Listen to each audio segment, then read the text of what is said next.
সাধের সাজানো বাগান কে না ভালোবাসে, কিন্তু এই বাগান করবার উপায় এখন অনেকটাই বদলে গেছে। নমস্কার, আমি দেবী সাহা, আপনারা দেখছেন ইকো ইন্ডিয়া। এক সময়ের বাগান এখন ল্যান্ডস্কেপিং, এখন পুরোটাই একটা শিল্পে পরিণত হয়েছে। আর শুধু ল্যান্ডস্কেপিং নয়, জমি সংরক্ষণের নানান উপায় নিয়ে আমাদের চিন্তাভাবনা করা দরকার। তার কারণ আমাদের জল, জীববৈচিত্র্য এবং আমাদের ভবিষ্যৎ সবকিছুই ধরে রেখেছে এই মাটি। আজকের পর্বে থাকছে একদিকে দূষণ, অন্যদিকে দখলদারিত্বে বিপন্ন কাশ্মীরের জলাভূমি, যা শুধু পরিযায়ী পাখিদের আশ্রয়স্থল নয়, বন্যা ঠেকাতেও কার্যকর ভূমিকা রাখে। পরিস্থিতি বদলাতে স্থানীয়ভাবে লড়ে যাচ্ছেন এক নারী। এবং সুদূর জার্মানির ফেল্ডহাইম একসময় ছিল সাধারণ কৃষি গ্রাম, আজ স্থানীয় মানুষের চেষ্টায় সেটাই পরিচ্ছন্ন জ্বালানির দুনিয়ায় অনুপ্রেরণা। পার্মাকালচার বা পার্মানেন্ট এগ্রিকালচার কোনো বাধা ধরা চাষ পদ্ধতি নয়, বরং প্রকৃতির সঙ্গে তালে তাল মিলিয়ে জমিকে গড়ে তোলবার এক অনন্য ধারণা। কিন্তু ভারতে এই চর্চা খুবই সীমিত। গোটা দেশে মাত্র 500 বর্গ কিলোমিটারেরও কম এলাকায় এই চাষ পদ্ধতি প্রচলিত রয়েছে। কিন্তু ধীরে ধীরে এই ভাবনা ছড়িয়ে পড়ছে। কিভাবে মাটি, জল আর গাছপালাকে ঘিরে ছোট ছোট সিদ্ধান্ত জমিকে বদলে দিতে পারে, চলুন দেখব একজন ল্যান্ডস্কেপ ডিজাইনারের কাজের মধ্যে দিয়ে। ফ্যাশনের র্যাম্প থেকে শিকড়ের গভীরে দিব্যা জাখারের যাত্রাটা একেবারেই অন্যরকম। 12 বছরেরও বেশি সময় কাটিয়েছেন ফ্যাশন জগতে। কাজ করেছেন ঋতু কুমার, পঙ্কজ নিধি এবং সাহিল কোচ্চারের সঙ্গে। 25টিরও বেশি র্যাম্প শোয়ে যুক্ত ছিলেন, ভারতের ফ্যাশন উইক থেকে প্যারিসের আন্তর্জাতিক ট্রেড শো এবং ইন্টারন্যাশনাল বুলমার্ক প্রাইজ পর্যন্ত। কিন্তু তারপর এক গভীর টানে বদলে যায় তার জীবন। এখন গুরগাঁওকে কেন্দ্র করে সারা ভারতে কাজ করছেন দিব্যা।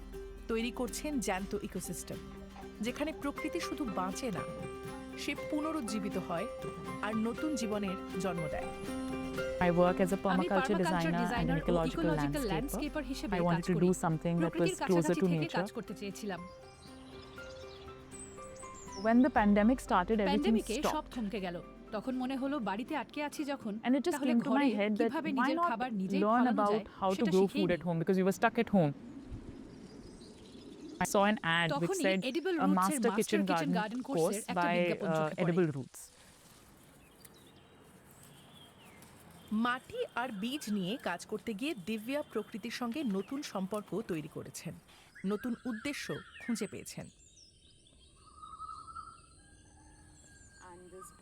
অনলাইন কোর্স শেষ হওয়ার পর মনে হলো বিষয়টা আরও গভীরভাবে বোঝা দরকার। হাতে কলমে অভিজ্ঞতার খোঁজে এডিবল রুটসের প্রতিষ্ঠাতা কপিলের সঙ্গে যোগাযোগ করলেন। তার তত্ত্বাবধানে দিব্যা বিভিন্ন জায়গায় কাজে সাহায্য করেন, জমির অবস্থা ও কাজের ধরন কাছ থেকে দেখেন। ধীরে ধীরে পুরো প্রকল্পের দায়িত্ব নিতে শুরু করেন। One unique thing about Divya is that she's very upfront and honest and passionate about it as well. Earlier she was managing our projects from beginning till end, and then gradually over the years we realized that her passion and her expertise lies more in the design process. So now she helps us with designing wherever any project needs help, specifically permaculture designing or where rewilding or ecological designing is required. It's odd that, you know, it felt like it came very naturally. Like it was very instinctive. খুব স্বতঃস্ফূর্তভাবে হয়ে যায়। It sometimes would take people longer to figure out what a particular challenge is in a vegetable, but I felt like I saw it once and the next time I would not forget. এখন পর্যন্ত দিব্যা প্রায় 30টি প্রকল্পে কাজ করেছেন। তার সবচেয়ে গুরুত্বপূর্ণ প্রকল্পগুলোর একটি হল মাঙ্গারের আমনবাগ। আরাভাল্লি পাহাড়ের পাশে অবস্থিত এই প্রকল্পটি আশেপাশের প্রাকৃতিক পরিবেশ থেকেই অনুপ্রাণিত। স্থানীয় উদ্ভিদ স্বাভাবিকভাবেই এই খামারের সঙ্গে মিশে গেছে। I think the most interesting part about that project is that it keeps everything in mind. কাজ করা হয়। It's not focused on producing just for human beings. It's also focused on the fact that we are not the only ones living on this planet. There are other creatures too, and we need to make space for them as well. আমেনবাগে 1 acre জমিকে আবার প্রকৃতির হাতে ফিরিয়ে দেওয়া হয়েছে। তৈরি পুকুরগুলো মাটির আর্দ্রতা ধরে রাখে, দ্রুত জল বয়ে যেতে দেয় না। ফলে জীববৈচিত্র্য ফিরে এসেছে। এখন খাদ্য উৎপাদন আর পরিবেশ পুনরুদ্ধারও চলছে। I think there are a few things for এই sure ক্ষেত্রটায় that I কাজ would করতে love to করতে আমি achieve in the অবশ্যই time কিছু লক্ষ্য that I পূরণ work করতে in চাই। this field. তার একটা হলো One landscaping A is to কিভাবে be able দেশীয় to গাছপালা ব্যবহার করা যায় develop সেটার an একটা উদাহরণ তৈরি example করা। of how we can use native plants in landscaping. Let's say outside এই যেমন malls or shopping mall you বা know পাবলিক in স্পেসে যে public ধরনের spaces, the গাছপালা way ব্যবহার plants করা are হয় used, most তার of them are বেশিরভাগই স্থানীয় নয়। non-natives. I want to be able to আমি এমন create a একটা জায়গা space or তৈরি an করতে চাই example of যেখানে something মানুষ like দেখবে this যে where স্থানীয় people গাছপালাও ব্যবহার believe করা that যায় okay, এবং we সেগুলো can দিয়েও use these জায়গাটাকে plants সুন্দর also করে তোলা and সম্ভব। make that space look beautiful. জমি, পরিবেশ এবং বড় একটা জায়গা ডিজাইন করার কাজে যুক্ত হওয়া মানে প্রতিষ্ঠিত ক্ষমতার কাঠামো সামলে কাজ করা। পুরুষদের আধিপত্যের এক জায়গায় ঢুকে কাজ করা তার কাছে একটা বড় চ্যালেঞ্জ ছিল। একজন মহিলা হিসেবে দিব্যার নির্দেশ শুরুতে সবসময় গুরুত্ব পেত না। বিশ্বাস অর্জন করতে সময়, ধৈর্য আর বারবার চেষ্টা করতে হয়েছে।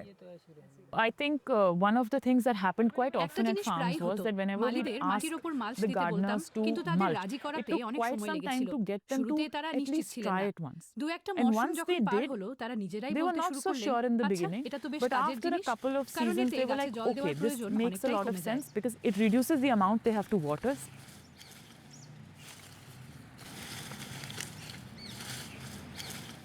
एडिबल और दिव्या मैम के साथ काम करके बाद इन 8 सालों में এডিবল मुझे রুটস এবং দিব্যার बहुत कुछ সঙ্গে सीखने को 8 मिला বছর কাজ जैसे कि করে আমি অনেক मैं কিছু टाइम শিখেছি। मैनेजमेंट अच्छा हो गया সময় है, ঠিক রেখে क्लाइंट के কাজ साथ করার ক্ষমতা कम्युनिकेशन अच्छा বেড়েছে, हो गया है, ক্লায়েন্টদের সঙ্গে যোগাযোগ टेक्निकल ভালো बहुत सारी হয়েছে। चीज़ें मैंने নতুন सीखा है অনেক जैसे দক্ষতাও তৈরি मल्चिंग হয়েছে, हो गया, যেমন মালচিং, प्लांटिंग का प्लानिंग সেচ कैसे बेहतर ব্যবস্থা, करना है, উন্নত फिर রোপণের इरिगेशन পরিকল্পনা का এবং काम हो কম্পোস্ট गया তৈরির পদ্ধতি। और फिर कंपोस्ट किस तरीके से बेहतर करना है। মাঠে নেমে কাজ করার সাথে সাথে দিব্যা বিভিন্ন কলেজ ও সামাজিক পরিসরেও শেখানো শুরু করেন। Learning to live for the future নামের এক পরিবেশ কর্মসূচির জন্য তিনি কিচেন গার্ডেন তৈরি করতে সাহায্য করেন।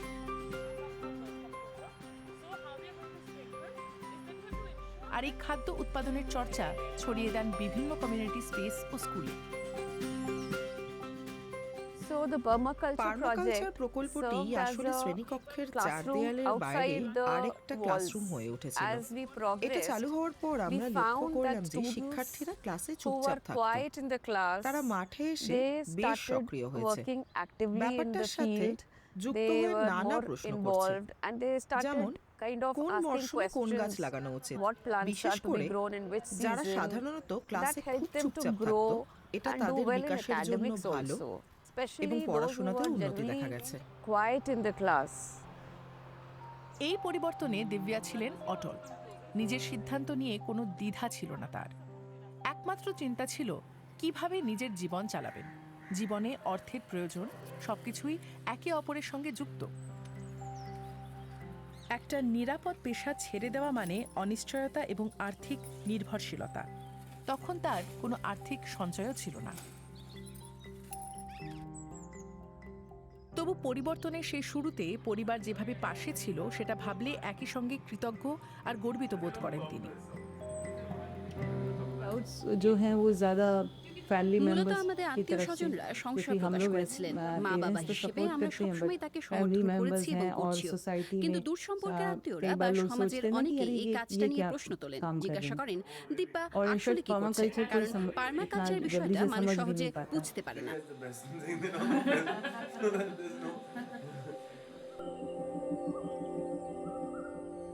দিব্যার পরিবার কৃষিকাজের সাথে যুক্ত।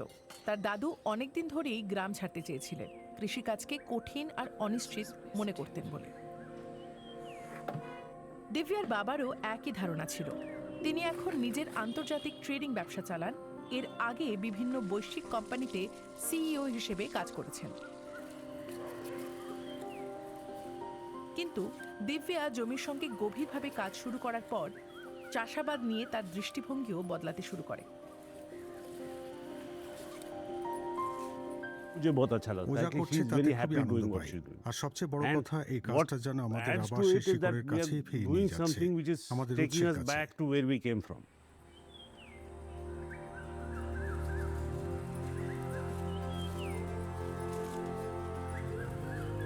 I want to আমি যে continue to do ধরনের the kind of প্রকল্পে কাজ projects that করছি I'm সেই doing, কাজই but I চালিয়ে want to যেতে be চাই। very তবে খুব selective বেছে of বেছে the কাজ work করতে that I চাই। do. আমি I আমার really সময় want আর to পরিশ্রম invest সেই my কাজেই দিতে চাই energies যা only আমাকে in the things সত্যিকারের that আনন্দ truly দেয় give এবং me যার joy প্রভাব আরো বড় and পরিসরে have পড়ে। a larger impact. দিনের শেষে দিব্যা মূলত একজন ডিজাইনার। সবুজের নকশা হোক, গ্রাফিক্স, ইলাস্ট্রেশন বা পড়ানো, সব ক্ষেত্রেই প্রকৃতি তার কাজের কেন্দ্রে। একটা শক্তি স্বনির্ভর গ্রাম চালাতে কি কি প্রয়োজন? বায়োগ্যাস প্লান্ট, বায়ু টারবাইন, সৌরশক্তি, ব্যাটারি স্টোরেজ এবং স্থানীয় গ্রিড। এই মডেলটা এখন বিশ্ব জুড়েই ছড়িয়ে পড়ছে। ভারতে মধ্যেরার মতন গ্রাম 24 ঘন্টা সৌরশক্তি নিয়ে পরীক্ষা নিরীক্ষা চালাচ্ছে। জার্মানিতে এরকম একাধিক বায়ো এনার্জি গ্রাম নিজেদের শক্তি নিজেরাই উৎপাদন করে নিচ্ছে। তবে এই বদলটা কিন্তু সহজ নয়। মানুষের বিশ্বাস অর্জন করা, স্থানীয়দের হাতে মালিকানা রাখা, লাভ সবার মধ্যে ভাগ করে নেওয়া এবং সবচেয়ে জরুরি যেটা, স্পষ্টভাবে সমস্যার কথা বলা, এই সব কিছু মিলিয়েই এই ন্যায্য পরিবর্তনটা সম্ভব। প্রথম দেখায় ফেল্ডহাইমে চোখে পড়বে রাস্তা, আর চারপাশে শুধু মাঠ আর মাঠ। তবে কিছুটা দূর গেলেই নামের মাহাত্ম্য বোঝা যায়। Der Ortsname ist মাঠের vielleicht auch উপর genau দিয়ে deshalb শস্য করে gewählt worden, বাতাস বয়ে যায়। weil einfach হয়তো সেই der কারণেই Wind so জায়গাটার schön এই lang নাম। pfeifen kann. ইনি হলেন মাইকেল রাশমান। প্রায় 30 বছর আগে তিনি এখানে 4টে উইন্ড টারবাইন স্থাপন করে এই প্রকল্পের সূচনা করেছিলেন। সময়ের সঙ্গে সঙ্গে সেটি ধীরে ধীরে একটা বড় উইন্ড ফার্মে পরিণত হয়েছে। এখানে একটি বায়োগ্যাস প্ল্যান্টও আছে, যেখানে জৈব বর্জ্য থেকে পরিষ্কার বিদ্যুৎ ও তাপ উৎপাদন করা হয়। খুব ঠান্ডা পড়লে এই কাঠ চালিত হিটিং সিস্টেম কাজ শুরু করে। তাছাড়া আছে সৌর বিদ্যুৎ কেন্দ্র এবং এই বড় ব্যাটারি। এই সব কাঠামো প্রতি বছর কয়েকশো মিলিয়ন কিলোওয়াট ঘন্টা বিদ্যুৎ উৎপাদন করে। ফেল্ডহাইমের ছোট্ট জনসংখ্যার চাহিদার চেয়েও অনেক বেশি পরিমাণ পরিষ্কার জ্বালানি উৎপাদন হয়। আসলে এখানে তৈরি হওয়া নবায়নযোগ্য শক্তির 1%-ও কম ব্যবহৃত হয়। উইন্ড ফার্ম থেকে বিদ্যুৎ সরাসরি বাসিন্দাদের কাছে পৌঁছে যায় একটা আলাদা বিদ্যুৎ লাইনের মাধ্যমে। তাই বিদ্যুতের দামও খুব কম। প্রতি কিলোওয়াট ঘন্টা বিদ্যুতের জন্য মাত্র 12 সেন্ট দিতে হয়। তুলনায় বার্লিনে আমি প্রায় 3 গুণ বেশি দিই। সব খরচ ধরলে আমার বার্লিনের মাসিক 50 ইউরোর বিল ফেল্ডহাইমে থাকলে প্রায় 15 ইউরোতে নেমে আসতো। এই সস্তা স্থানীয় বিদ্যুতের কারণেই গ্রামের মানুষ নিজেদের বাড়ির পেছনের এই বিশাল উইন্ড ফার্মটাকে বেশ পছন্দ করে। Es ist total এই wichtig, শক্তির ছোট্ট dieses এক অংশই kleine প্রায় 10 লাখ Mängelchen কিলোওয়াট an ঘন্টা। Energie, 1 Million প্রযুক্তির Kilowattstunden hier গ্রহণযোগ্যতা vor Ort বাড়াতে তা স্থানীয়ভাবে abzusetzen, ব্যবহার করা um die খুবই Akzeptanz für গুরুত্বপূর্ণ। তারপর 99,5% বাকি বিদ্যুৎ ins সহজেই Netz মূল গ্রিডে zur দেওয়া Verfügung যায়। zu stellen zu bekommen. বর্তমানকালের অবস্থা বুঝতে চলুন ফিরে যাই 90-এর দশকে, যখন এই মানুষটি প্রথম উইন্ড টারবাইন নিয়ে এসেছিলেন ফেল্ডহাইমে। মাইকেল রাশেমান তখন ইঞ্জিনিয়ারিংয়ের ছাত্র। স্থানীয় টেলিভিশনও কভার করেছিল এই অভূতপূর্ব ঘটনা। জার্মানির সমতল অঞ্চলের তুলনায় গ্রামের বিস্তীর্ণ মাঠগুলো একটু উঁচুতে ছিল, বাতাসও বেশ ভালো, কাছেই বিদ্যুতের লাইন। তিনি দেখলেন সম্ভাবনা। পূর্ব জার্মানির গ্রামীণ এই এলাকা তখন 90-এর জার্মানিতে নিজের জায়গা করে নেওয়ার চেষ্টা করছিল। আর তখন মানুষ কৌতূহলী ছিল, প্রচুর আড্ডা দিত। Die haben sich was zu এখানকার sagen. মানুষ একে অপরের Das সঙ্গে heißt, অনেক কথা man বলে। kann irgendwo কিছু eine বলেই Information খবর দ্রুত streuen, die সবার ist কাছে relativ পৌঁছে schnell যায়। überall. রাশেমান তখন স্থানীয় প্রশাসন, গ্রামবাসী আর কৃষক সমবায়ের সঙ্গে কথা বলতে শুরু করেন। এই সমবায় এলাকার অনেক জমির দেখভাল করে। সবাই মিলে সিদ্ধান্ত নেয় কোথায় উইন্ড টারবাইন বসানো যাবে যাতে কারো অসুবিধা না হয়। যেমন বাড়ি থেকে একটু দূরে বসালে টারবাইনের ছায়া বাড়ির ওপর পড়বে না। ছোট ছোট ধাপে এগোনো, অনেক বোঝাপড়া। এরপর রাশেমান আর তার স্ত্রী এনার্জি কোয়েলের নামে এক কোম্পানি গড়ে তোলেন। উইন্ড ফার্ম আরো বড় হয়, আলোচনাও চলতে থাকে। পুরো কাঠামোটা ধীরে ধীরে গড়ে উঠেছে। আরো অনেক উইন্ড টারবাইন বসেছে, যা করা হয়েছে বাসিন্দাদের সব জানিয়ে ও তাদের সঙ্গে নিয়ে করা হয়েছে। ইনি হলেন সেবাস্টিয়ান হেয়াবস্ট, ফেল্ডহাইমের বাসিন্দা এবং কৃষি সমবায়ের প্রধান। এই সমবায়ের কৃষকরা মিলে জমি আর যন্ত্রপাতি ভাগাভাগি করে ব্যবহার করেন। এতে চাষ করা সহজ হয়, লাভও বাড়ে।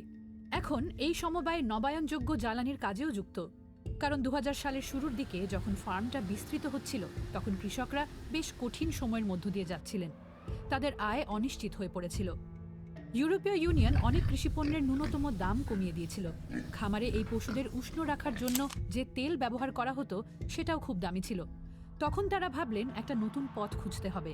তাই এনার্জি কোয়েলের সঙ্গে মিলে বায়োগ্যাস প্ল্যান্ট তৈরি করেন। এখানে গবাদি পশুর গোবর, ভাঙা শস্য আর ভুট্টা ব্যবহার করে বায়োগ্যাস তৈরি করা হয়। এই প্ল্যান্ট শক্তিশালী মিথেন গ্যাস শুষে নেয়। তবে রাশেমানের মতে স্থানীয় মানুষের সমর্থন পাওয়া গিয়েছিল আরেকটি পদক্ষেপের পর। 2010 সাল পর্যন্ত ফেল্ডহাইমে উৎপাদিত সবুজ জ্বালানি সরাসরি পাবলিক গ্রিডে চলে যেত। এরপর গ্রামের মানুষকে সেটাই আবার বিদ্যুৎ সরবরাহকারী সংস্থার কাছ থেকে কিনতে হতো গ্রিড ফি আর অতিরিক্ত চার্জ দিয়ে। এই খরচ এড়াতে স্থানীয় নবায়নযোগ্য শক্তি কোম্পানি এনার্জি কোয়েলে স্থানীয় বিদ্যুৎ লাইনের অংশটা কিনে নেওয়ার চেষ্টা করেছিল, কিন্তু সফল হয়নি। Die Antwort war sehr schnöde, aber auch nachvollziehbar. Tafel Silber wird nicht verkauft. তাই এনার্জি কোয়েলে স্থানীয় প্রশাসনের সাথে মিলে 2010 সালে একটি স্বাধীন বিদ্যুৎ গ্রিড তৈরি করে, অর্থাৎ তারা নিজেদের বিদ্যুতের লাইন সহ পুরো ব্যবস্থাটাই গড়ে তোলে। তবে বাসিন্দাদের আরও দাবি ছিল, নবায়নযোগ্য তাপও চাইছিলেন এখান থেকে। সে কারণেই পৌরসভা, স্থানীয় ব্যবসা আর খামারগুলো মিলে নিজেদের একটি হিটিং নেটওয়ার্ক তৈরি করে। এই জ্বালানি রূপান্তরের জন্য প্রতিটি পরিবার 3000 ইউরো করে বিনিয়োগ করেছিল, আর কিছু অর্থ এসেছিল সরকার ও ইইউ থেকেও। সবার জন্যই ভালো আর সস্তা একটা সমাধান ছিল। এই উদ্যোগ ফেল্ডহাইমকে জার্মানিতে একেবারে আলাদা করে তুলেছে। এখন সারা পৃথিবী থেকেই মানুষ জায়গাটা দেখতে আসেন। আর জার্মানিতে 180টিরও বেশি বায়ো এনার্জি গ্রাম রয়েছে। এরা তাদের বেশিরভাগ বিদ্যুৎ ও তাপ পায় পরিষ্কার জ্বালানি থেকে, মূলত বায়োমাস থেকে। কিছু গ্রাম প্রায় 100% নবায়নযোগ্য হয়ে উঠেছে। কিন্তু ফেল্ডহাইমের বিশেষত্ব অন্য জায়গায়। এটা কোনো বিদ্যুৎ গ্রিডের সঙ্গে যুক্ত নয়। গ্রামটা নিজস্ব বিদ্যুৎ ও হিটিং নেটওয়ার্ক পুরোপুরি স্বাধীনভাবে চালায়। এর সুফল বোঝা যায় 2022 সালে। রাশিয়ার ইউক্রেন আক্রমণের পর জার্মানি যখন জ্বালানি সংকটে পড়ে, তখনও ফেল্ডহাইমে বিদ্যুৎ আর তাপের সরবরাহ স্বাভাবিক ছিল, দামও ছিল কম। প্রচণ্ড সংকটের সময় জার্মানিতে প্রতি কিলোওয়াট ঘন্টা বিদ্যুতের দাম গড়ে 45 সেন্টে পৌঁছেছিল। ফেল্ডহাইমে সেটা অনেক কম ছিল। Das finde ich মানুষের এটা খেয়াল করা উচিত। ও তাহলে auch বিদ্যুৎ gemerkt সস্তা wird, হচ্ছে guck, der কারণ এই Strom wird dadurch টারবাইনগুলো আমাদের günstiger, বাড়ির dass এত die কাছে Dinger so আছে। nah an mir dran stehen. শুধু পুরনো বাসিন্দারাই নয়, পরিষ্কার জ্বালানির কারণেই আরও নতুন মানুষও এখন ফেল্ডহাইমে চলে আসছেন, যেমন ইয়েন্স নয়মান। Hello. আমি বিয়াত্রিস, দেখা হয়ে ভালো লাগলো। আমি ফেল্ডহাইমে স্বাগতম। 2024 সালে খোলা এই বাড়িটিতেই ইয়েন্স আর আরও কয়েক ডজন নতুন বাসিন্দা এখন থাকছেন। এখানে আসার পর দেরি না করে নিজের পরিচয়পত্রে ফেল্ডহাইম লিখিয়ে নিয়েছেন, যদিও এটা প্রশাসনিকভাবে অন্য একটি শহরের অংশ। যদি কখনো কেউ আমার আইডি চেক করে, তাহলে যেন জানতে পারে আমি শুধু ট্রয়েন বিয়েটসেনের বাসিন্দা নই, আমি শক্তি স্বনির্ভর গ্রাম ফেল্ডহাইমে থাকি। আর উইন্ড টারবাইনগুলো তার বাড়ির পেছন থেকে বা উঠোন থেকেও প্রায় দেখাই যায় না। আমার যে ধরনের শখ আছে, তারপরও বিদ্যুতের বিল যদি এমনই থাকে, তাহলে বানাতে থাকুন। কারণ যে শখগুলোর কথা তিনি বলছেন সেগুলো বেশ বিদ্যুৎ খেকো। আগে এর জন্য তার বিলও অনেক বেশি আসতো। একবার আমাকে বলা হয়েছিল আমি নাকি দুজন মানুষের সমান বিদ্যুৎ ব্যবহার করি। আগের ফ্ল্যাটে বছরে প্রায় 2400 কিলোওয়াট ঘন্টা বিদ্যুৎ ব্যবহার করতাম। এইসব প্রযুক্তির জন্য অনেক বিদ্যুৎ লাগে। তবে ফেল্ডহাইমে এই ব্যবস্থা যতই জনপ্রিয় হোক, সব জায়গায় কিন্তু এটা কাজ করবে না। এখানে কিছু বিশেষ পরিস্থিতি ছিল বলেই এটা সফল হয়েছে। এটা ছোট এক জেলা, যেখানে মানুষজন একে অপরকে ভালো করে চেনেন, তাই সবাইকে একসঙ্গে সংগঠিত করাও সহজ। উইন্ড ফার্ম থেকে বাড়িগুলো পর্যন্ত বিদ্যুতের লাইনও খুব ছোট। আর কৃষকদের সমবায়ও এই সম্প্রদায়ের সঙ্গে গভীরভাবে জড়িত এবং বেশ প্রভাবশালী। বড় শহর বা এমন এলাকায় যেখানে এই প্রাকৃতিক সুবিধাগুলো নেই, সেখানে এই একই মডেল চালু করা বেশ কঠিন হবে। তবু এটা অস্বীকার করার উপায় নেই যে ফেল্ডহাইমে খুব ভালোভাবে পরিকল্পনা করা হয়েছিল। যোগাযোগ, নতুন কাজের সুযোগ তৈরি করা আর সস্তায় বিদ্যুৎ দেওয়া। কিন্তু এর ফলে ফেল্ডহাইম এমন এক জ্বালানির রূপান্তর করতে পেরেছে যা জার্মানি তখনও কল্পনাও করতে পারেনি। বিগত মাত্র 50 বছরে পৃথিবীর প্রায় 35% জলাভূমি বিলুপ্ত হয়েছে, আর তারই সঙ্গে হারিয়ে গেছে পরিযায়ী পাখি, মাছ, উভচর প্রাণী এবং অসংখ্য উদ্ভিদের আশ্রয়। পরিযায়ী পাখিদের উড়ে আসার পথে পড়ে কাশ্মীরের জলাভূমিগুলো। আর প্রতি শীতে এক তরুণী ভোরের আলো ফোটার আগেই নেমে পড়েন জলাভূমিতে। চুপচাপ দেখেন পাখিরা আসছে আর কিভাবে তাদের এই ঘরটা আস্তে আস্তে বদলে যাচ্ছে। কি করছেন তিনি জলাভূমিকে রক্ষা করতে? শ্রীনগরের কাছেই পাম্পোর, আর তার কাছেই চাটলাম জলাভূমি। এটা এই অঞ্চলের সবচেয়ে বড় এবং কাশ্মীর উপত্যকার অন্যতম গুরুত্বপূর্ণ একটি জলাভূমি। প্রতি শীতেই মধ্য এশিয়া, উত্তর ইউরোপ এবং সাইবেরিয়া থেকে লক্ষ লক্ষ পরিযায়ী পাখি এখানে আসে। বরফ জমে যাওয়া ঠান্ডা অঞ্চল থেকে তারা খাদ্য, উষ্ণতা এবং খোলা জলের খোঁজে এখানে আশ্রয় নেয়। এগুলো হলো পিয়ং হাঁস, লাল শির, পান্তামুখী হাঁস এবং স্যান্ডহিল সারস। এই মরশুম শুরু হয় মার্চ অক্টোবরে। অনেক পাখি মার্চের শেষ পর্যন্ত থাকে, আবার কেউ কেউ একটু বিশ্রাম নিয়ে আরও দক্ষিণে উড়ে যায়। সিরাত উল নিসা নতুন প্রজন্মের তরুণ পাখি প্রেমিকদের অনুপ্রেরণা দিচ্ছেন। 21 বছরের এই শিক্ষার্থী আজ কয়েকজন স্কুলের ছাত্রী এবং নিজের সহপাঠীদের নিয়ে এখানে এসেছেন। তিনি তাদের দেখিয়ে দিচ্ছেন এই মুহূর্তে কোন কোন পাখি এখানে আছে, দেখতে কেমন, আর এই জলাভূমিতে কি কি প্রজাতি পাওয়া যায়। সিরাত কাশ্মীরের প্রথম নারী যিনি একটা বার্ড ওয়াচিং ক্লাব চালান। পাখিদের প্রতি তার এই আগ্রহ ছোটবেলা থেকে। একবার এক আত্মীয়র সঙ্গে আমি এখান দিয়ে যাচ্ছিলাম, মনে আছে তখন বলেছিলাম এখানে কত পাখি, তখন এত পাখি ছিল যে অন্য কিচ্ছু দেখাই যেত না, এমনকি জলটাও না। কিন্তু এখন দেখুন পাখির সংখ্যা কত কম। তার কারণ শ্রীনগরের আশপাশের জলাভূমিগুলো দ্রুত ছোট হয়ে যাচ্ছে। বাড়তে থাকা গ্রাম, শহর আর চাষের জমির জন্য বড় বড় এলাকা শুকিয়ে ফেলা হচ্ছে। অপরিশোধিত নর্দমার পানি এসে পড়ছে হ্রদে, আর তীর জুড়ে জমছে প্লাস্টিক আর আবর্জনা। ফলে পাখিদের বাসস্থান হারিয়ে যাচ্ছে, খাবার কমে যাচ্ছে, তার সাথে বাসা বানানোর নিরাপদ জায়গাও। সুজানা বশির শ্রীনগরের উইমেন্স কলেজের বোটানির অধ্যাপিকা। তিনি জানান যে 1970 সাল থেকে বিশ্বজুড়ে প্রায় 40 কোটি হেক্টর জলাভূমি হারিয়ে গেছে। এটি বিশ্বের মোট জলাভূমির প্রায় 5 ভাগের 1 ভাগ। এর প্রভাব খুবই ক্ষতিকর। জলাভূমিগুলো চরম আবহাওয়ার বিরুদ্ধে সুরক্ষা দেয়, ভারী বৃষ্টির সময় জল শোষণ করে, গ্রীষ্মে বাতাস ঠান্ডা রাখে এবং বর্ষার প্রভাবও কমায়। বৈশ্বিক উষ্ণায়নের জন্য দায়ী গ্রিন হাউস গ্যাস কার্বনও শুষে নেয়। slowly और ये जो है pollution. So first of all people have to understand that these are the areas where প্রথমত মানুষকে বুঝতে হবে যে এই জলাভূমিগুলো আমাদের বন্যার জল থেকে রক্ষা করে। এগুলো ভূগর্ভস্থ জলের ভান্ডার আবার ভরে তোলে এবং জল দূষণ ও বায়ু দূষণ থেকে আমাদের রক্ষা করে। এখানে বহু ঔষধি গাছ জন্মায়। এই এলাকাগুলো আমাদের স্থানীয় জলবায়ুর উপর প্রভাব ফেলে আর উদ্ভিদ ও প্রাণীর জীববৈচিত্র্য বিশেষ করে পাখিদের উপর প্রভাব ফেলে। তাই সবার আগে এসব বিষয় মানুষকে বুঝতে হবে। Especially the birds. So first of all that has to be understood. জল পরীক্ষা করে বোঝা গেছে এই সমস্যা কতটা গুরুতর। কাশ্মীরের 80টিরও বেশি জলাভূমি থেকে নেওয়া নমুনায় দেখা গেছে দূষণের মাত্রা নিরাপদ সীমা ছাড়িয়ে গেছে। জলে অক্সিজেনের মাত্রা কম আর মলের মাত্রা বিপজ্জনকভাবে বেশি। পরিবেশ সংক্রান্ত মামলায় বিচার সংস্থা ন্যাশনাল গ্রিন ট্রাইব্যুনাল আঞ্চলিক সরকারকে দ্রুত পদক্ষেপ নিতে বলেছে। এখানে ইতিমধ্যেই কাজ শুরু হয়েছে। আমরা এখন কাশ্মীরের জলাভূমি রানী হোকেরসার জলাভূমিতে আছি। এটি রামসার কনভেনশনের আওতায় সুরক্ষিত। বিশেষ কিছু গুরুত্বপূর্ণ জলাভূমি রক্ষা করার জন্য একটা আন্তর্জাতিক চুক্তি এটি। তাই এই অঞ্চলটা বিশেষ যত্ন নিয়ে সংরক্ষণ করার প্রতিশ্রুতি দিয়েছে ভারত। আলতাফ হোসেন বন্যপ্রাণী সংরক্ষণ বিভাগের একজন ওয়াইল্ড লাইফ ওয়ার্ডেন। তিনি জলপথের বাধা পরিষ্কার করা এবং এই অঞ্চলের জলাভূমি রক্ষা করার কাজের তদারকি করেন এবং ইতিমধ্যেই তিনি কিছু ইতিবাচক পরিবর্তনের লক্ষণও দেখতে পাচ্ছেন।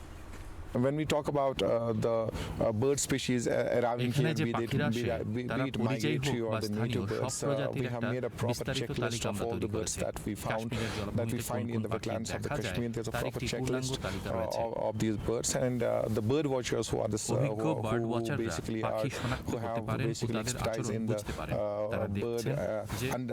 bird identification and understanding. They have reported a large number of the birds which have been visiting our Kashmir wetlands after a long time. এই অগ্রগতি দেখে সিরাত খুব খুশি, কিন্তু তিনি আশা করছেন ভবিষ্যতে আরও বেশি পাখি যেন ফিরে আসে। পাম্পোরের কাছে তার ছোট্ট নেচার স্কুল, সেখানে তিনি নিয়মিত জলাভূমির গুরুত্ব নিয়ে ক্লাস নেন। এখানে শিশুরা বিভিন্ন পাখির প্রজাতি চিনতে শেখে আর বোঝে কেন তারা হাজার হাজার কিলোমিটার পাড়ি দিয়ে এখানে আসে। এই জলাভূমিগুলো আমাদের ভবিষ্যতে কতটা গুরুত্বপূর্ণ ভূমিকা পালন করবে সেটা আমরা আমাদের প্রজন্ম এবং ভবিষ্যৎ প্রজন্মকে বোঝানোর চেষ্টা করছি, যাতে তারা এগুলো সংরক্ষণ করতে পারে।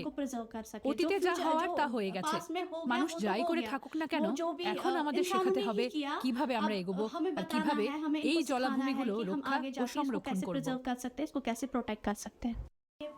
চাটলাম জলাভূমির ভবিষ্যৎ নিয়ে সিরাত আশাবাদী। অনেকদিন ধরেই বিজ্ঞানীরা এই জলাভূমিকেও আন্তর্জাতিক রামসার কনভেনশনের আওতায় আনার জন্য দাবি তুলেছেন। আরও যত্ন ও সুরক্ষা পেলে এই অঞ্চল ধীরে ধীরে আবার প্রাণ ফিরে পেতে পারে। আজকের পর্ব এখানেই শেষ, আর পায়ের তলায় মাটি না থাকলে সবই শেষ।